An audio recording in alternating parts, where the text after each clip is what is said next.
ఉత్తర భారతదేశంలోని పవిత్రమైన కాశీ నగరంలో గంగా నది తీరంలో ఉన్న కాశీ విశ్వనాథ ఆలయం అత్యంత పుణ్యక్షేత్రాలలో ఒకటి. ఈ ఆలయంలో పరమేశ్వరుడు విశ్వనాథుడిగా భక్తుల పూజలను స్వీకరిస్తాడు. పురాణాల ప్రకారం కాశీ నగరం పరమేశ్వరునికి అత్యంత ప్రియమైన స్థలం. అందుకే దీనిని మోక్షపురి అని కూడా పిలుస్తారు.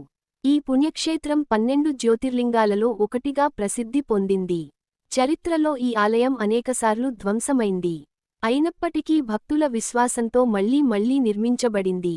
తరువాత మరాఠా సామ్రాజ్యానికి చెందిన అహల్యాబాయి హోల్కర్ ఈ ఆలయాన్ని తిరిగి నిర్మించారు. తరువాత సిక్కు మహారాజు రంజిత్ సింగ్ ఆలయ గోపురానికి బంగారు కప్పు సమర్పించాడు. ప్రతిరోజూ వేలాది మంది భక్తులు కాశీ విశ్వనాథుడిని దర్శించడానికి ఈ పవిత్ర స్థలానికి వస్తుంటారు. ఇక్కడ పరమేశ్వరుడిని భక్తితో దర్శించుకుంటే పాపాలు తొలగి మోక్షం లభిస్తుందని భక్తులు విశ్వసిస్తారు.